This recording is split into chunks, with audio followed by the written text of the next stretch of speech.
First of all, thank you very much to everybody for attending. I am going to talk today about the origin and the domestication of the tomato.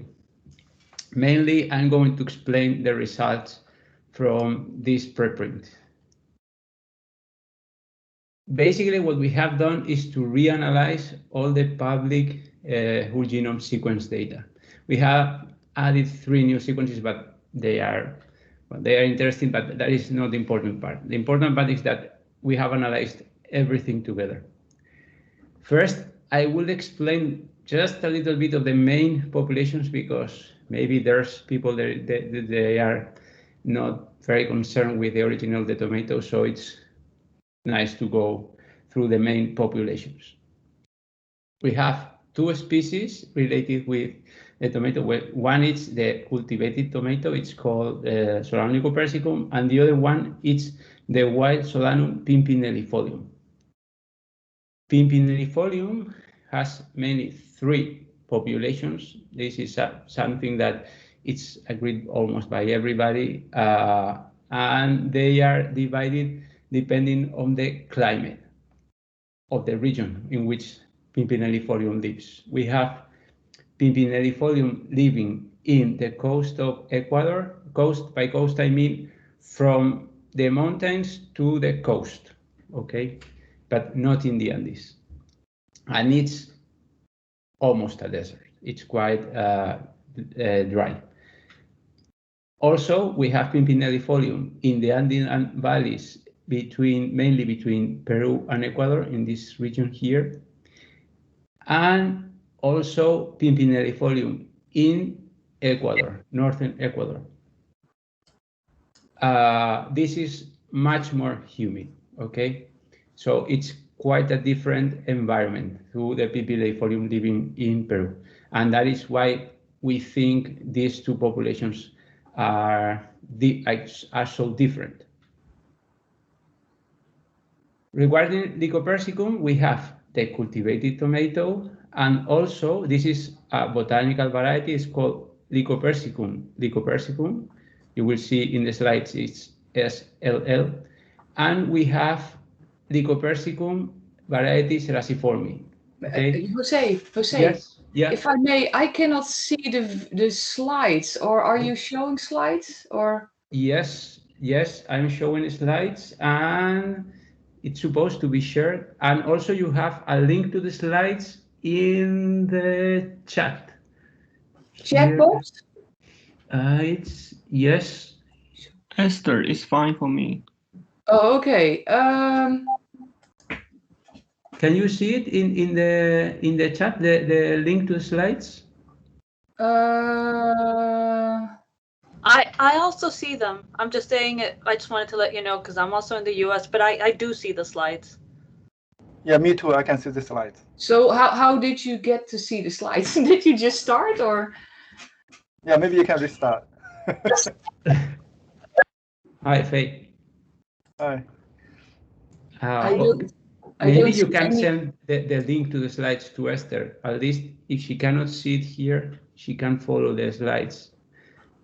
Yeah, did you send it in the email message? I think so, but Chimo, can you send the slides to Esther, the link? Yes, I try to. Okay, thank you. Okay, great. Keep going. So I was saying, yeah, what we have Serasiformi, and Serasiformi it's quite complex, okay? We have the main populations of Serasiformi we are concerned with. It's Serasiformi from Peru and Ecuador. It lives in, not in the Andes, but going down to the Amazonian region, but not in the Amazon. So it's between when the Amazon starts and the Andes end. Charlie Rick called it Ceja de Montaña, to that region. And also there's Serasiformi in Mesoamerica.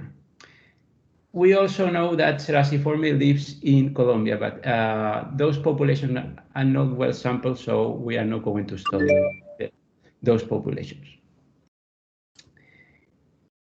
There's a lot of morphological variability in Cerasiforme. We have very small fruited plants. They are almost like wild Pimpinellifolium, similar to Pimpinellifolium in the fruit shape and size. And we have Cerasiforme forms that are almost cultivated. Some were collected in the markets as Psychopersicum lycopersicum. They were confused. And we have all kind of intermediate forms. So it's morphologically very complex. One reminder for somebody, because the people that doesn't work in tomato might think or might have read that Cerasiforme is the cherry tomato. It is not, okay? Yes, there are Cerasiforme that are cherry-like, but Cerasiforme is much more than the cherry tomato. And most cherry commercial tomatoes are not Cerasiforme. They are hybrids or derived from hybrids between Pimpinellifolium and Lycopersicum lycopersicum. Okay, if you think that Cerasiforme is the cherry tomato, all the things that I am going to talk, it makes no sense. So Cerasiforme is genetically the populations that I have described so far. And this is something that Charlie Rick, and this is the master of the tomato, he already said that. And in 1990, he published a paper with this picture showing the morphological diversity of the fruit of different populations of Cerasiforme. Well, these ones, they are mainly from Peru. Anyway, so Cerasiforme is not the cherry tomato, it's the population that I have shown. From all these populations, which is the oldest one, which is the founder population? Well, everybody thinks that it's Peruvian from, sorry, Pimpinellifolium from Peru. And we still think that. Why? Because it's the most diverse population. Has the highest number of SNPs, has the highest number of different haplotypes. It has the highest expected heterozygosity. Every measure that you care to do, it has the highest diversity. So everybody thinks, and we think, that Peruvian Pimpinellifolium is the oldest population. Also, it has a quite low linkage disequilibrium, and that is also typical of an old population. The tricky question is, which is the oldest Cerasiforme? And it's more difficult to answer. One way to answer this question is to look for a Cerasiforme that is closer to Pimpinellifolium. Since we think that Pimpinellifolium is the oldest, well, the Cerasiforme closer to Pimpinellifolium should be maybe the oldest Cerasiforme. And the closest Cerasiforme to Pimpinellifolium in genetic distance is this one. Solanum lycopersicum Cerasiforme from Ecuador. It's the closest to any Pimpinellifolium, and it's close to Pimpinellifolium from Ecuador. So one hypothesis is that this is the oldest population. Also, in a lot of different measures, it has a high diversity, like Pimpinellifolium. So has lots of variants, has lots of expected heterozygosity, lots of polymorphic variants. So this is a clue that really it's an old an old Cerasiforme, this Ecuadorian Cerasiforme. So the hypothesis that we have, and that other people share, is that the first population was Pimpinellifolium from Peru. From that, it was derived Pimpinellifolium from Ecuador. Then Cerasiforme from Ecuador was derived from Pimpinellifolium from Ecuador, and Cerasiforme from Peru was derived from Ecuador, and from those, something was brought to Mesoamerica and it created Cerasiforme from Mesoamerica. That was our idea before this study. But there are problems with this hypothesis. One problem is that, yes, it is true that it has, Cerasiforme from Ecuador has a lot of SNPs, but it hasn't a lot of haplotypes. So that is weird. It has many SNPs, but when you look at the number of haplotypes for any particular region in the genome, it doesn't have a lot. And also the linkage disequilibrium in Serasiforme from Peru and Ecuador, it's quite high. It's higher than in Mesoamerica. It's not trivial to interpret this measure that I will explain, but this is something weird. So most people think that there has been gene flow from Pimpinellifolium to Serasiforme. We think that, and in this paper, Ana Caicedo also thinks that, everybody thinks that. And there are proposals, like here, proposals about which populations could have contributed to which Serasiforme population, which Pimpi populations could have contributed to Serasiforme populations, okay? The problem is that once you start having genetic flow, all these measures are more difficult to interpret. Everything that I have been talking about, diversity, distance, is more difficult to interpret. Let's think, for instance, imagine that we have two possible stories. In one, Serasiforme from Ecuador is really an intermediate between Pimpinellifolium from Ecuador and Serasiforme from Mesoamerica.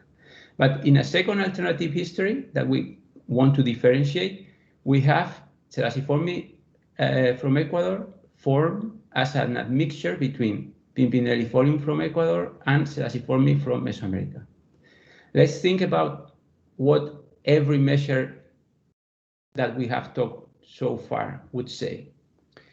Genetic distances are not very helpful because in both cases, in both histories, we will have Serasiforme from Ecuador as the intermediate.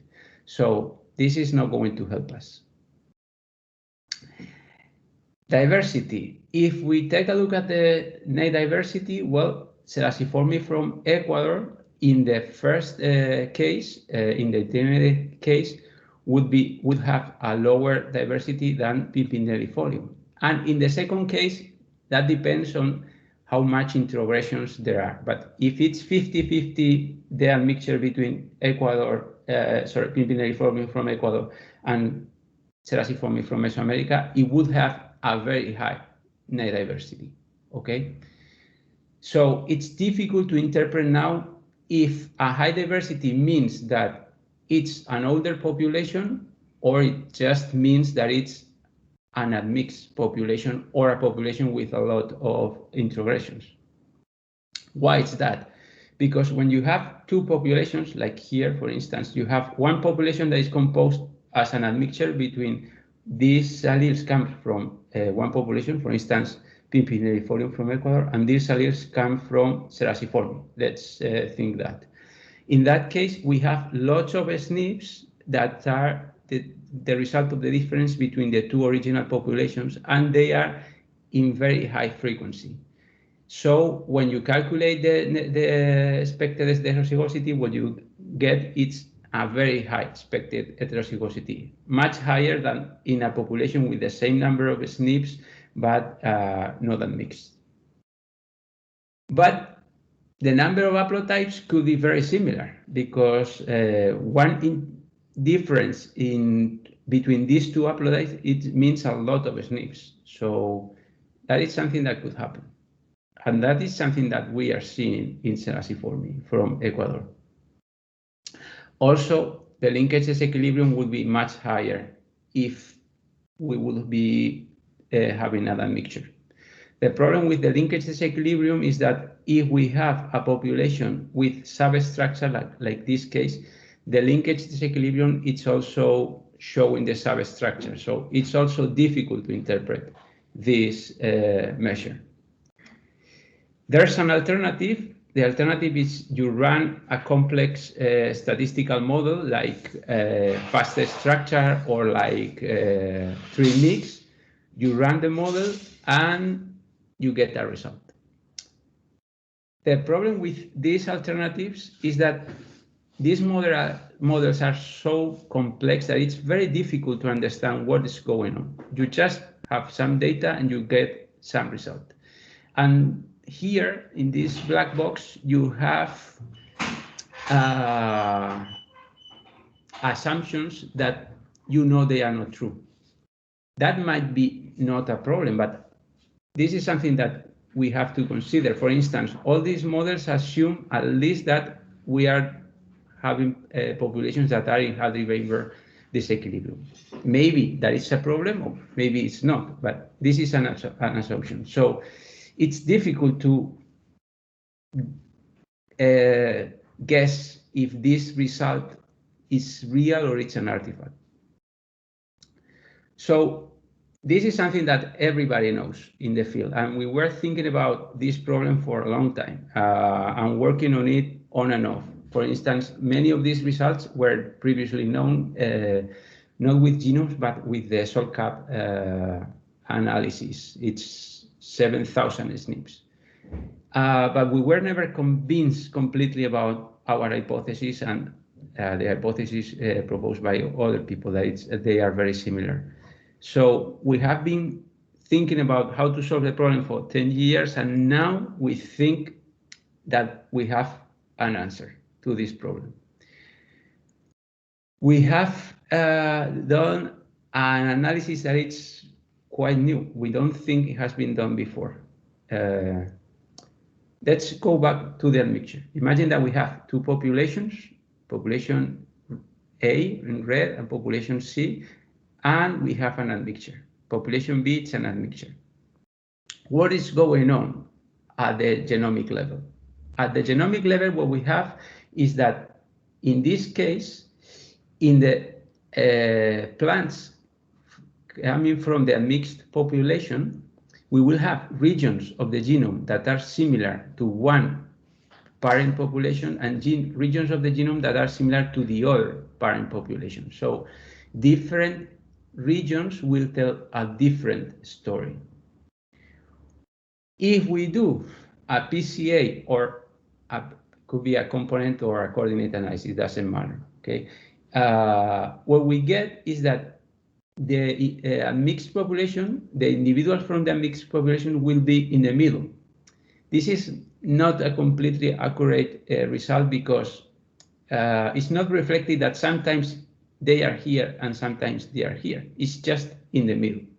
And if we do a tree, it's even worse, because trees do not assume that you can have genetic flow from one branch to another. Usually, okay, there's tree mix assumes that, but usually a standard tree does not assume that. So you have usually an artifact in which the mixed individuals are basal to the rest of the tree. So this is not a good approximation. A better option would be to do a PCA, but for each segment of the genome. In this case, for instance, if we take just this segment, the individual from the mixed population will be close to the green population. And in this segment of the genome, in this other segment, the individual from the mixed population will be close to the the red population.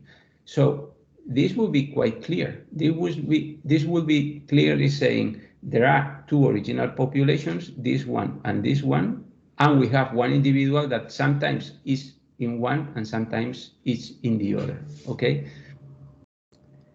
The problem is that we have lots of PCAs, of course, one for every segment of the genome.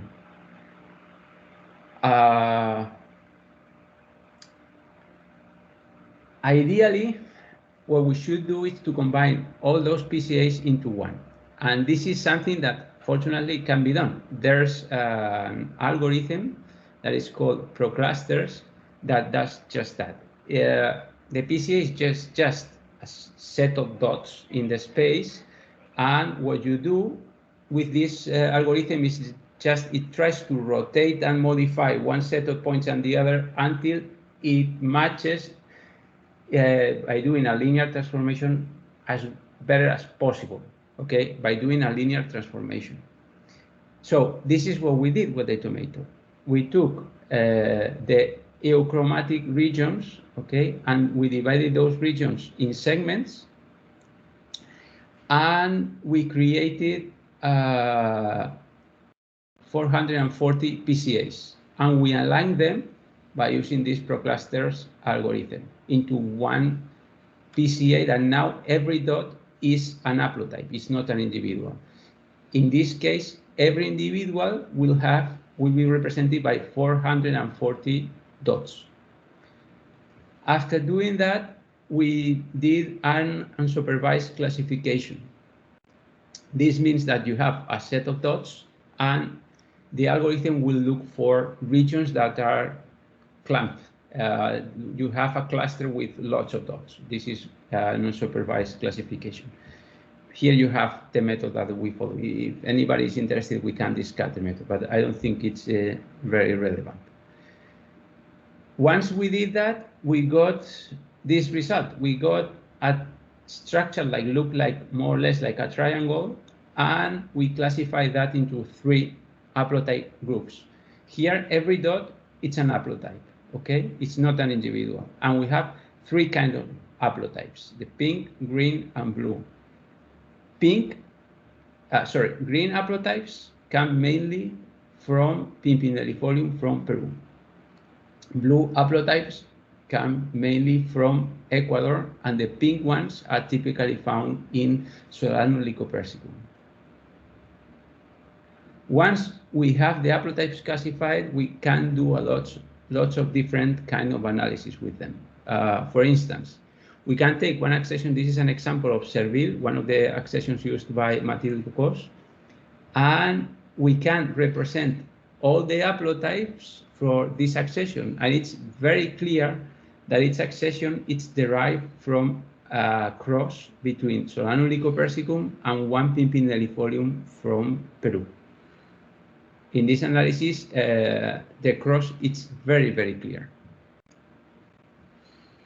We can do that for every accession, and for every accession you can say, for instance, this accession it's almost pure Solanum lycopersicum. This accession it's almost pure Solanum Pimpinellifolium from Peru. This one, for instance, looks like a mixture between Pimpinellifolium from Peru and from Ecuador. So you can do that for every accession. We did that, and also you can calculate the number of haplotypes for each accessions. These are accessions, the number of haplotypes, and how many they have from Ecuador, Peru, and Solanum lycopersicum, and we compare that with the fastest structure result. And the results, as you can see, they are quite similar. Not exactly the same, but quite similar. But the advantage is that now that we know for every region of the genome in every accession which kind of haplotype we have. We also can do this analysis for the populations. In this case, we are representing every dot is one haplotype from one individual from that population, and we are representing all the dots for every population. And we can see that we have here Pimpinellifolium from Peru, it's mainly green. You have here the proportions of the haplotypes.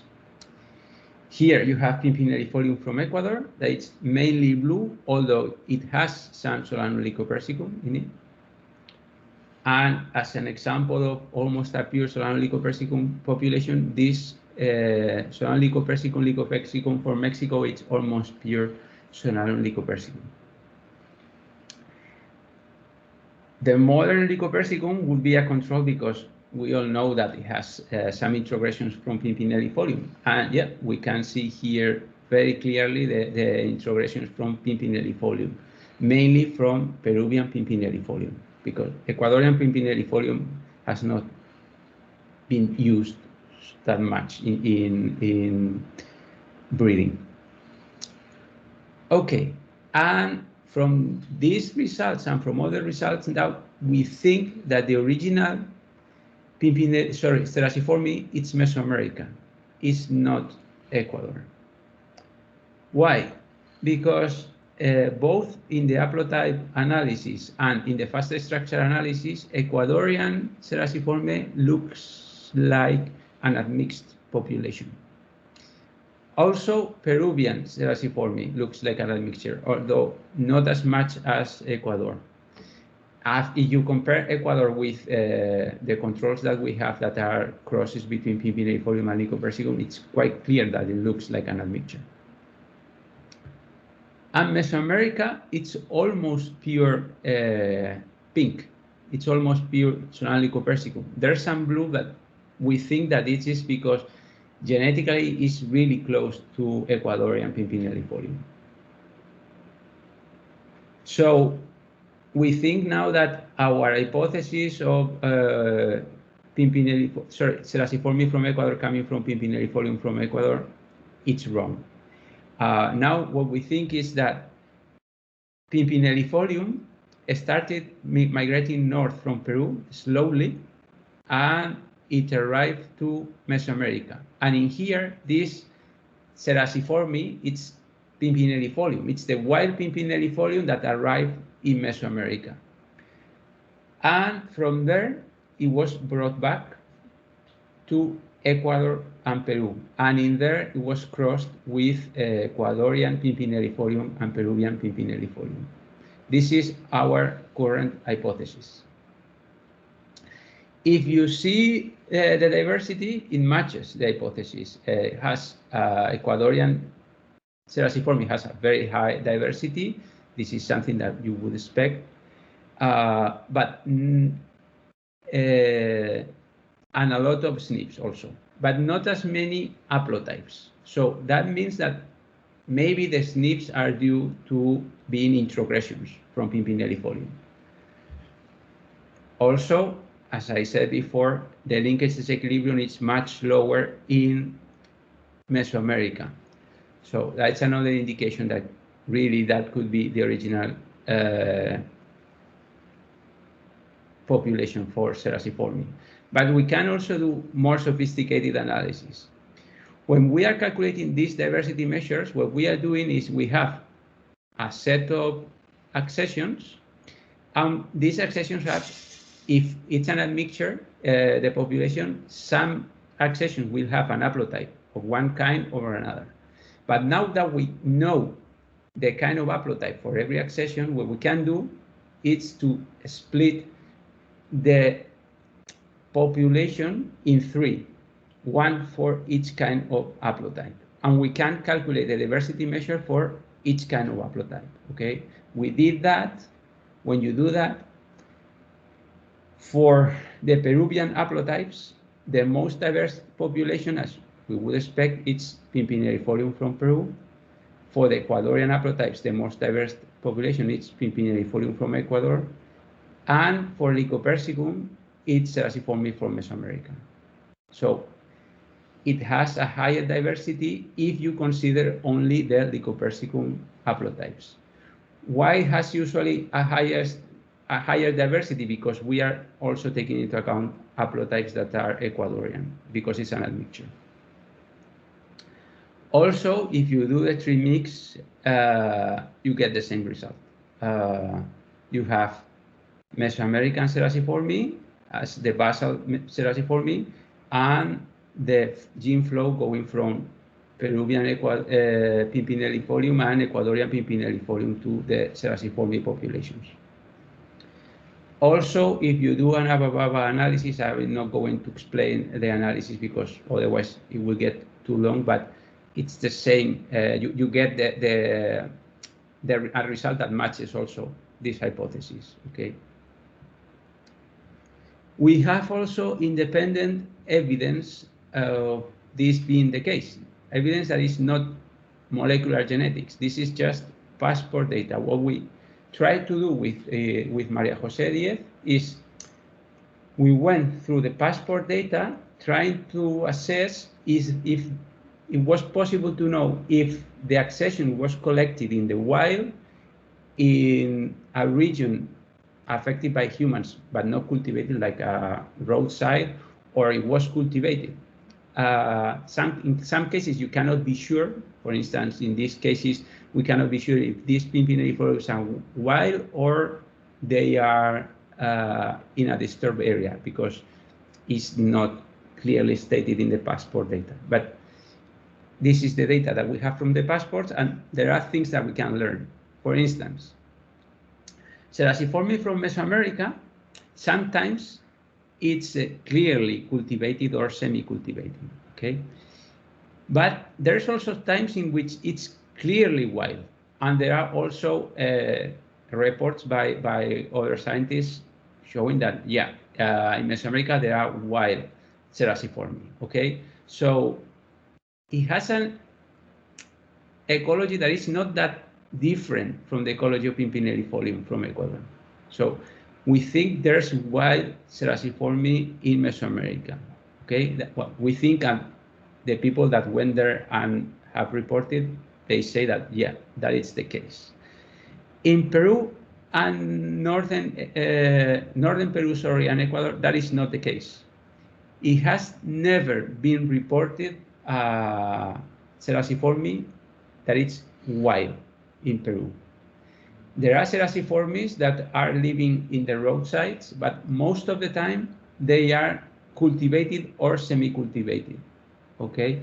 This is most cases. So it's the signal that we get from the passport is that these Cerasiformis are like something that is associated with people, not natural populations.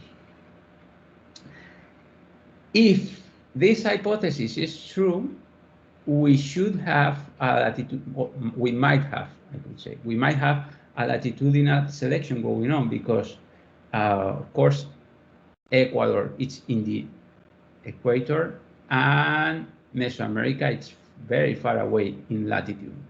So one thing that you can do in that case is you can calculate the diversity along the genome, and you can look for regions with low diversity in order to look for selective sweeps.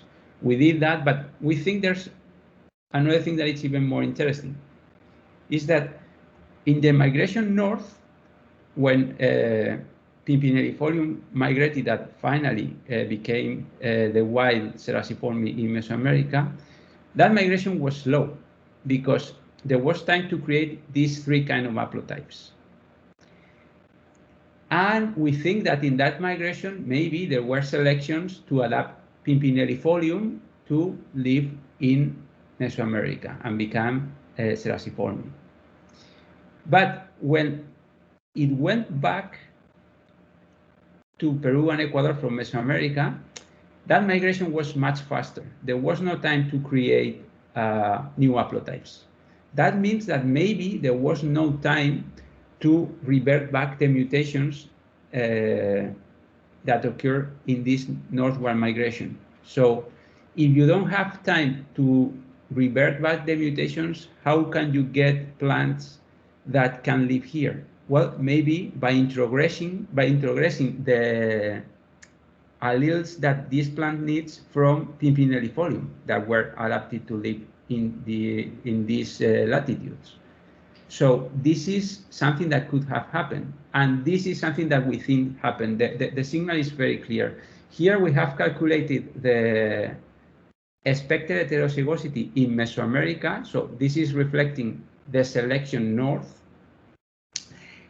And here we have the introgressions in Ecuador.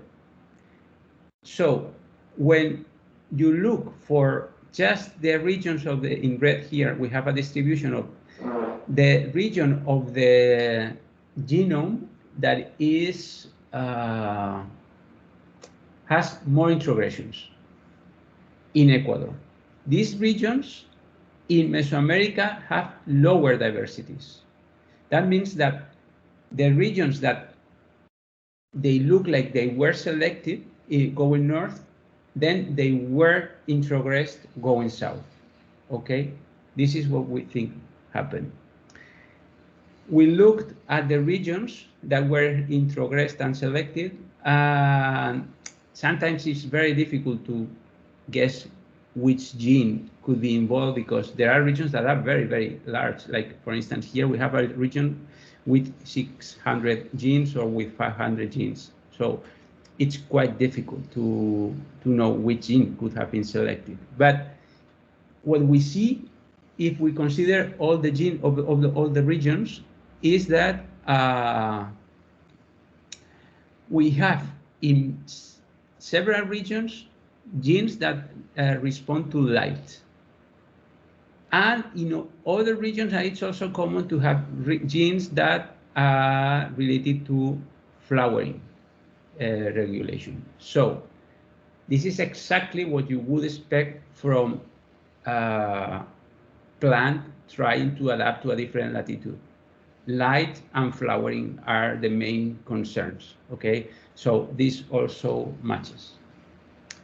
And finally, what about the domestication? Because I have been talking about migrations, but not about domestication. The problem with studying the domestication is that we don't have fossils. And without fossils, it's very difficult because that will be the direct evidence. So it's very difficult to be completely sure. But we have indirect evidence, and this is what I'm going to show. First, we have one population from all these populations, we just have one population of Solanum lycopersicum. There's also other lycopersicums in these regions, but all of them have been discarded because they are modern lycopersicum. By modern, we mean after the modern breeding started, okay? This was reported already by Charles Rick in the 50s, and we can check that by looking at the genetics. So this is, we are confident, a real old Solanum lycopersicum population, okay? It's located in Mexico.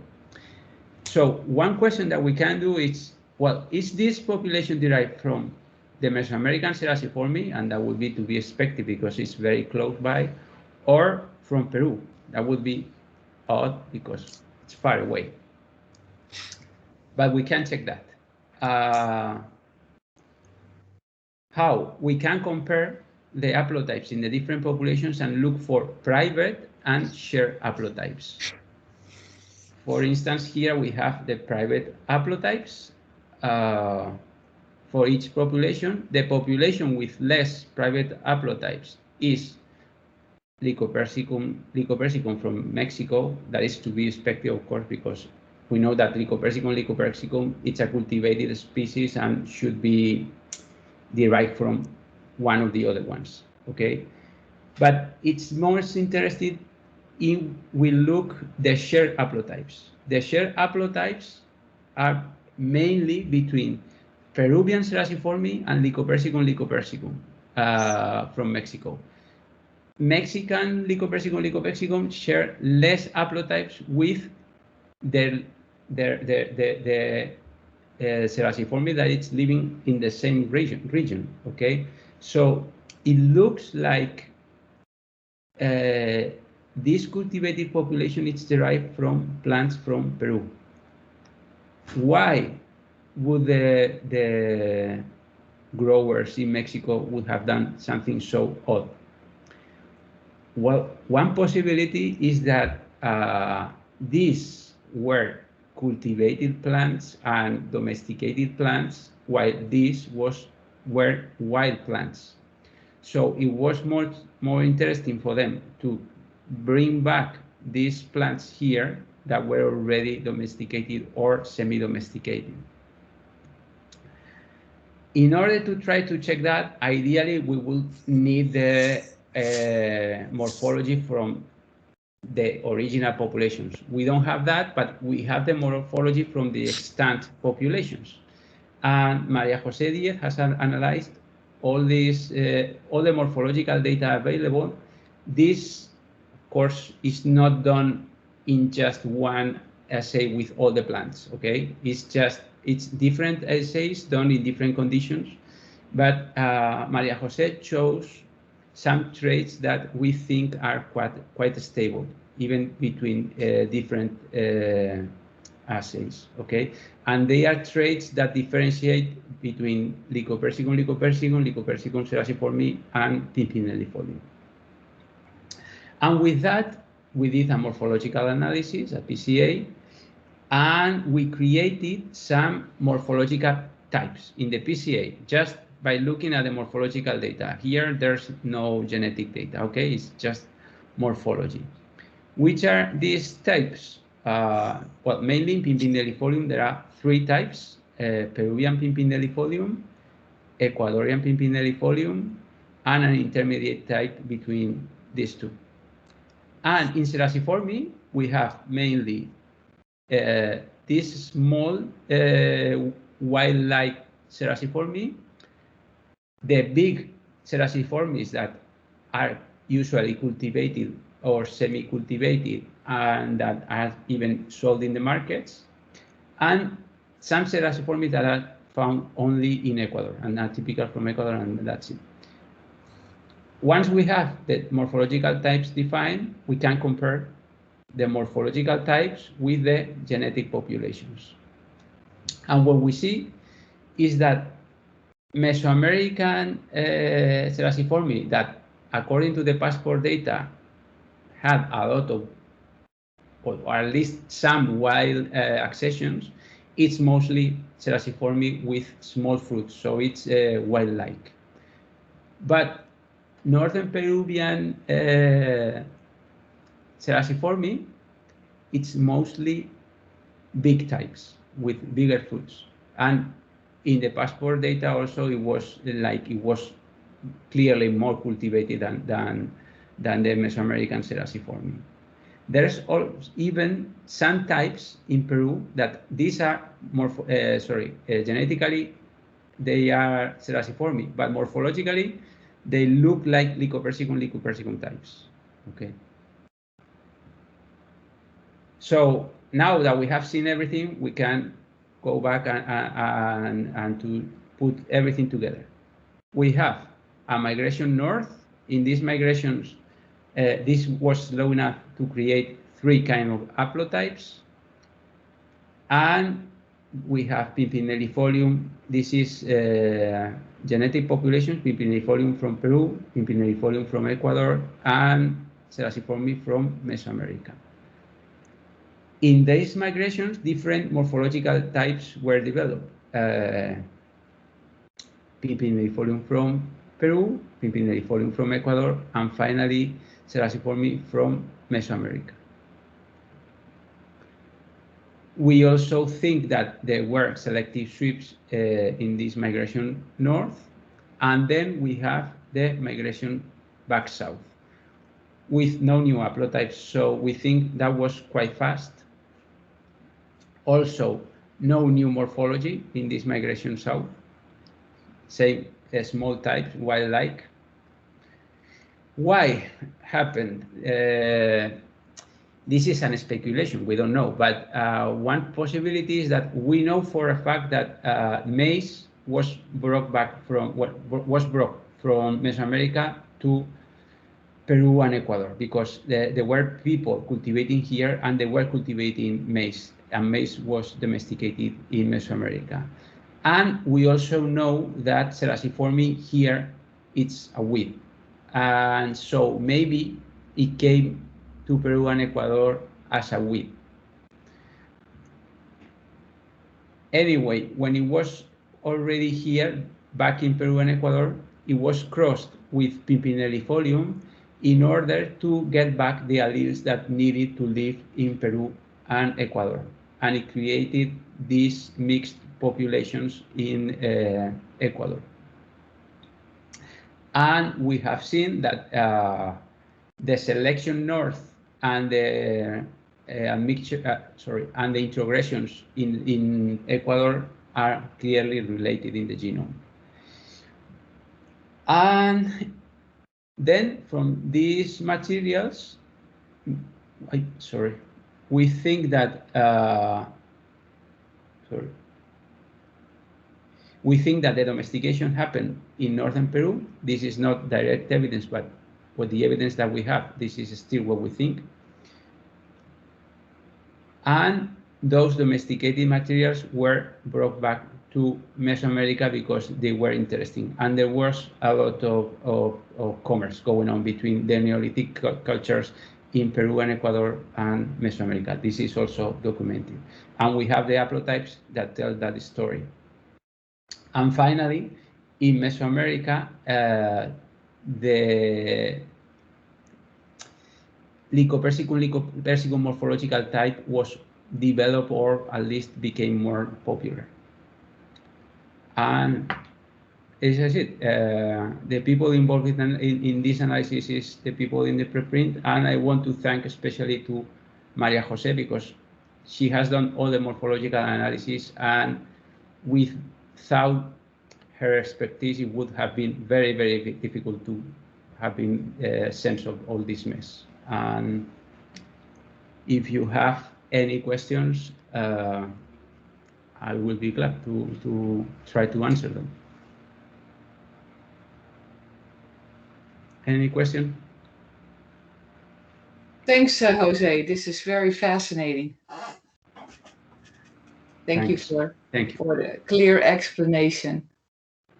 And thanks for sharing the slides, because I was able to follow the slides on another link. So you're welcome. We know it's a mess. I mean, the hypothesis is very messy because there's a lot of arrows going down to south, but this is what we think happened, and this is what we think it's in the data. Yeah, there's Giovanni Giuliano has a question. So, yeah. I have a question. So, or you were calling somebody else? Sorry. Giovanni had raised his hand. Anna, go on. I'll come after you. Okay, Anna, go ahead. Sorry, I thought I had put my hand up, but okay. Yeah, hi, thank you, Jose. That was really interesting. I'm very curious about how you chose the length of the segments and what impact it has when you vary the length of the segments and the number of segments that you decide to use for your haplotype calling. Yeah, we did several things. The first attempt, what we did is just to create blocks with complete linkage disequilibrium. But computationally, that was very slow, because we have done a lot of analysis. So it was not feasible computationally. So finally, we decided to put just one size for all segments. And we tried different sizes, and it's the same result. You get, I don't know if in the preprint that it's up, it's that already, Timo, in the preprint? Yeah, I don't remember. I think it's, yeah. There's no impact. If you change the number of haplotype types that you create, what you get is more haplotype types in Pimpinellifolium. And if you change the length, it's almost the same.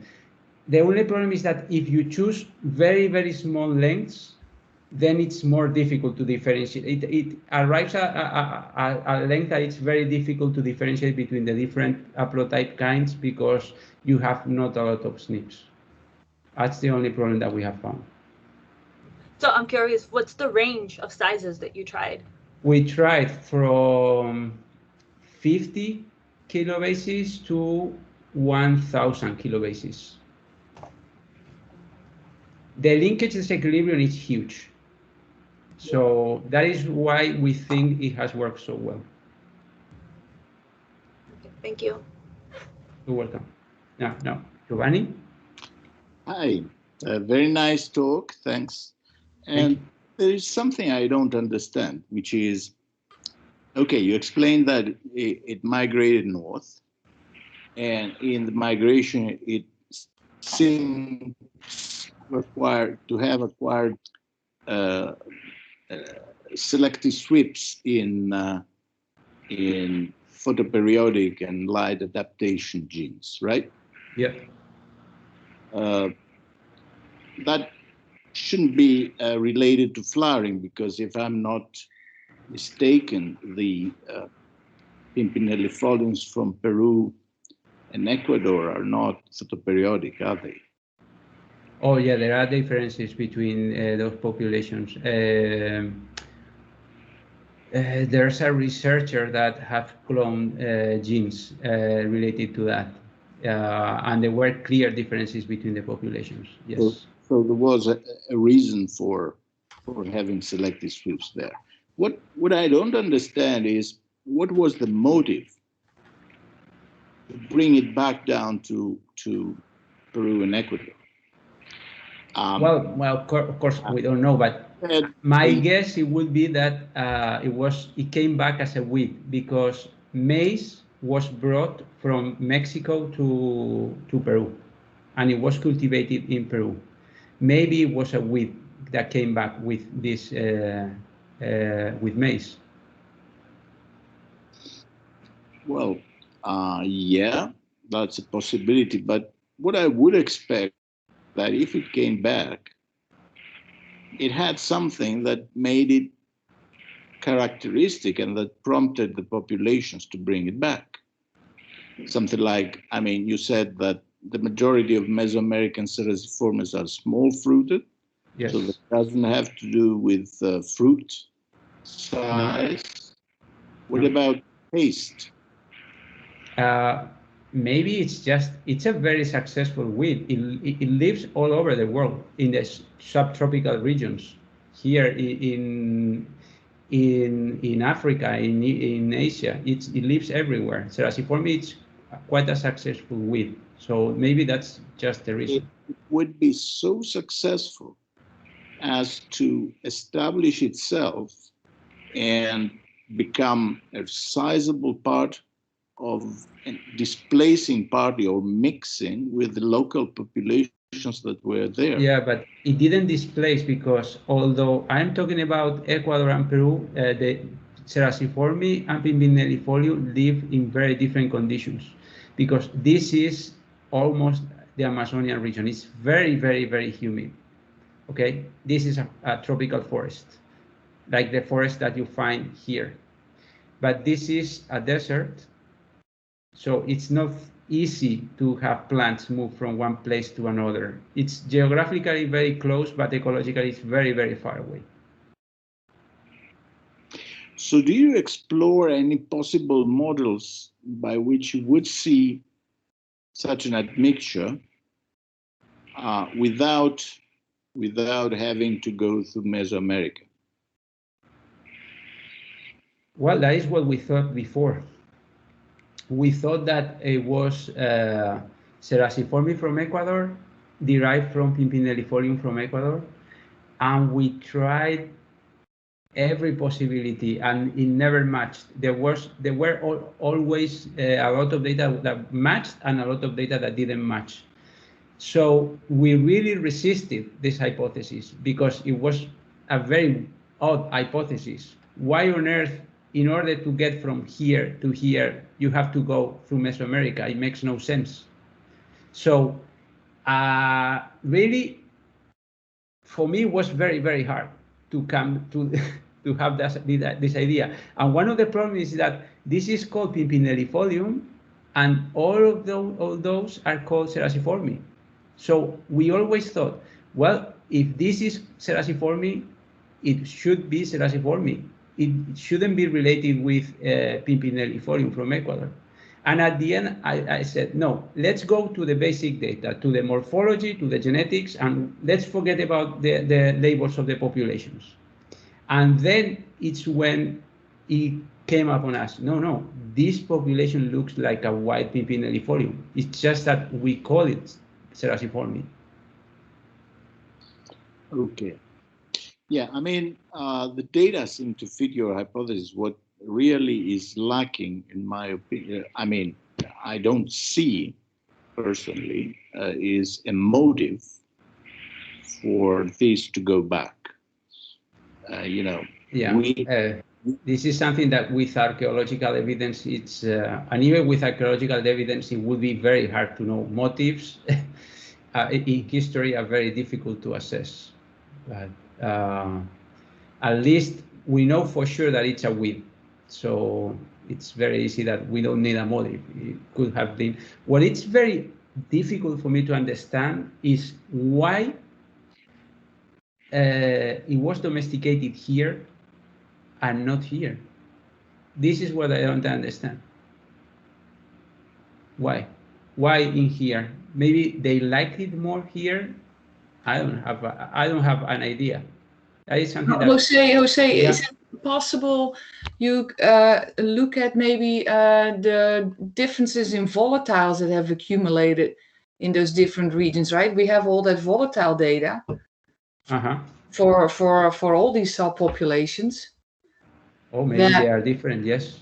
Well, maybe there's something there that I don't know if you could say, oh man, that tasted that subpopulation tasted so much better than the other. I don't know if you could say that, but it might be associated with certain volatile profiles that are either adapted to the climate in case of wild, or semi-domesticated. Maybe those volatiles were being preferred by humans. Maybe I don't know. Or maybe it was a cultural preference. Who knows? Yeah. I have no idea. Okay, there was a question by Aure. Aure has a question.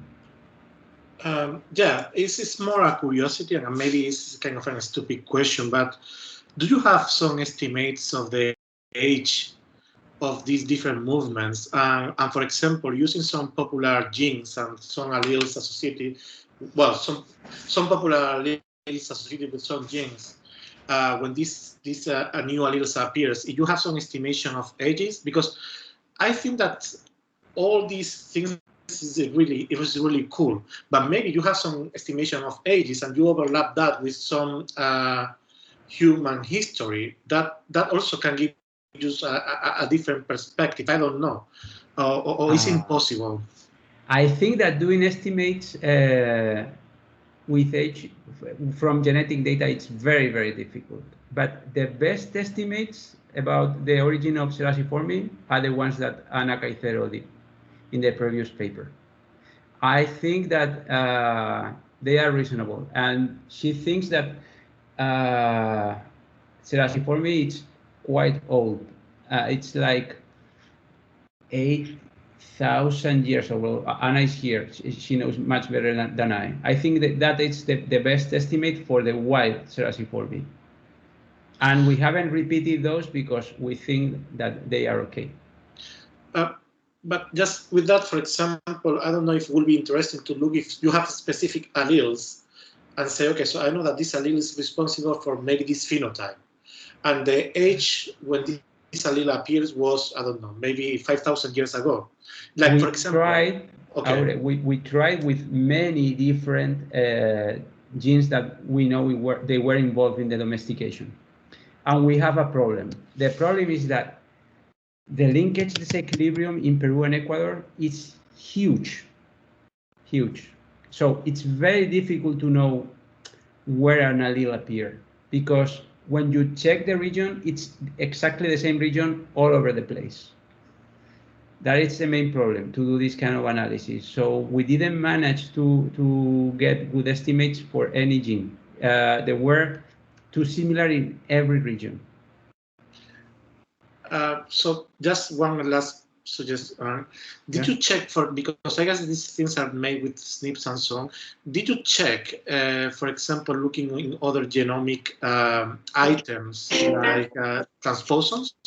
Maybe that also can give you, because transposons are more dynamic than some of these things, so maybe can give you kind of different insights.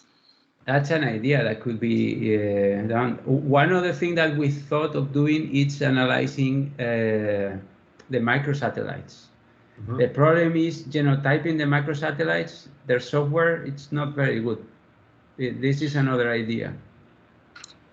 No, I'm saying that because we use, we did some transposon analysis in rice, just with some tool that we will develop, and we found that the linkage disequilibrium is much faster with you analyze transposons. We don't know why, but that would be something interesting. But anyway, as I said, it's kind of just a curiosity or a suggestion. Okay, that was that. An amazing work. Fantastic. I really love it. Thank you. Any other question? Any curiosity?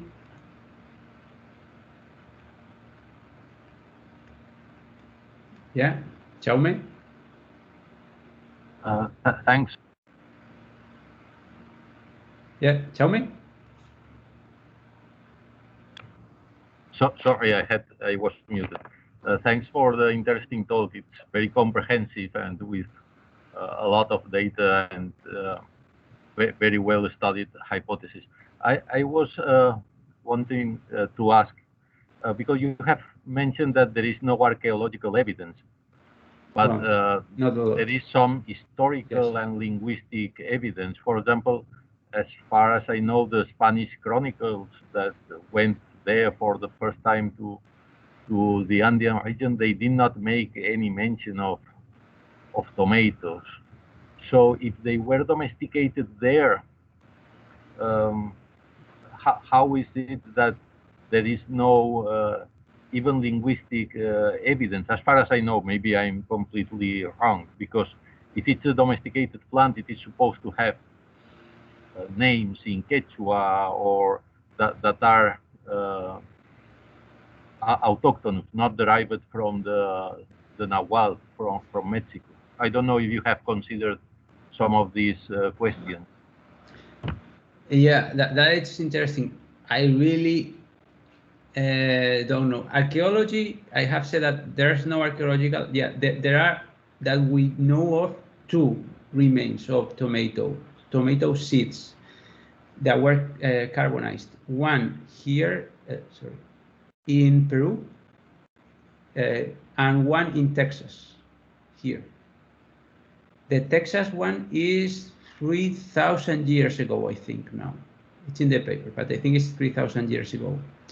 So for sure, Serasiforme was living here 3,000 years ago.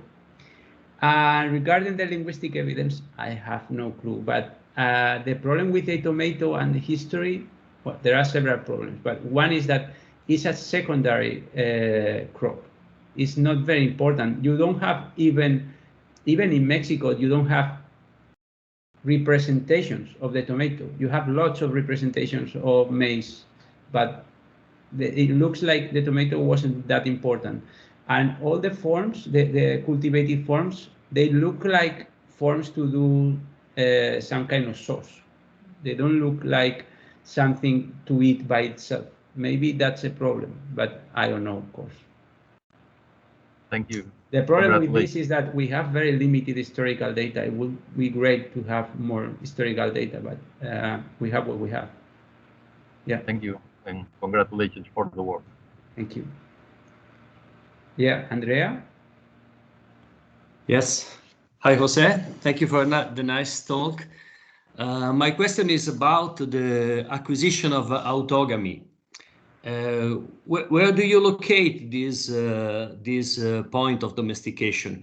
Was self-compatibility, for example, already completely acquired in Pimpinellifolium in Peru? And what about the flower morphology? I saw that you pointed to the stigma position also.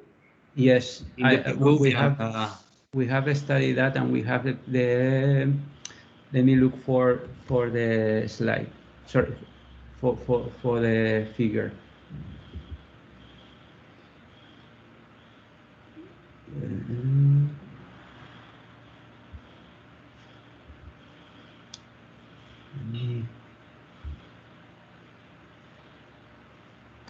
Where is this figure? The morphological data here.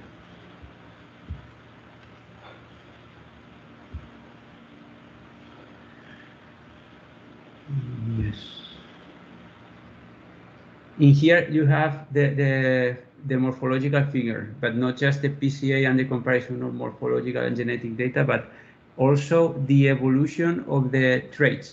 This is in the paper also. You can look there. So flower traits are here, and this is Pimpinellifolium, Serasiforme from Mesoamerica, Serasiforme from northern Peru. And the style exertion is this green.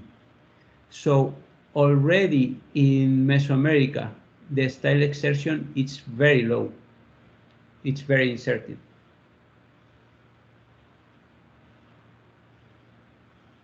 Okay. And Andrea, the Yes. most exerted stigmas are in Peru, in the north of Peru. And the stigma is more inserted as you go to the north of Ecuador and to the south of Peru. Yeah, the problem with in Peru and Ecuador, it's quite different, but the problem is that you have to remember that we think they are at mixed populations, the Serraciforme from Peru and Ecuador. So this is something to take into account. No, and the same for the size of the flowers. The size of the flowers and the size of the petals are maximum in the north of Peru, in the center of origin, in the most original population of Peru. And the size decrease in the north of Ecuador and in the south of Peru. And all Pimpinellifolium are self-compatible. Okay, it's completely self-compatible, huh? Yes. Yeah. Yes. So the smaller flower is still a trait of domestication and of autogamy. I mean, the acquisition of autogamy. Okay, thank you. Okay. Any other question?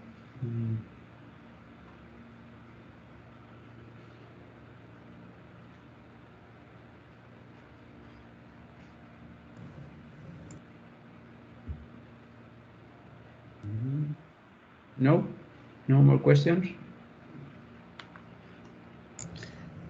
No questions, Jose, but much food for thought.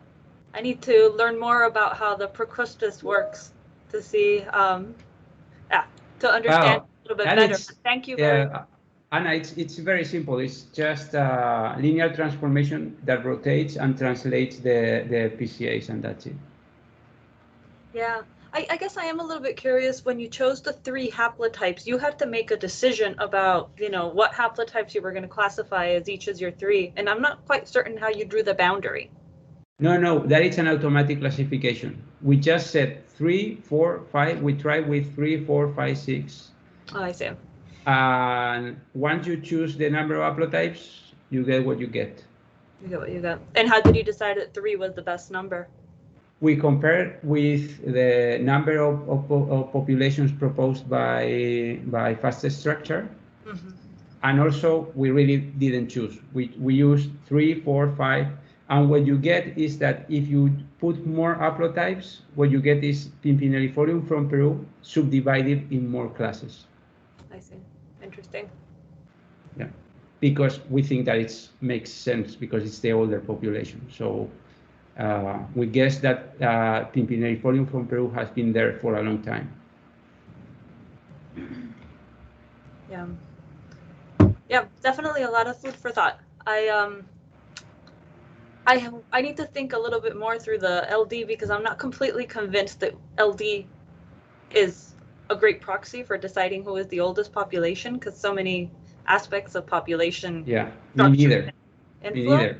Yeah, I agree with you. It's just an indication, but it depends so much in the substructure of the population that you can never be sure. Yeah.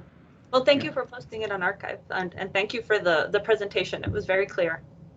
Thank you. You're welcome. Okay. Any other question or we are done? Okay. Anyway, I will upload the presentation to YouTube in order to, because there were people that tried to come, but it's impossible to have good timing for everybody. So thank you everybody for coming, and it's been a pleasure. I hope you have enjoyed and that you are convinced that now that the tomato had a crazy evolution. And thank you. Bye.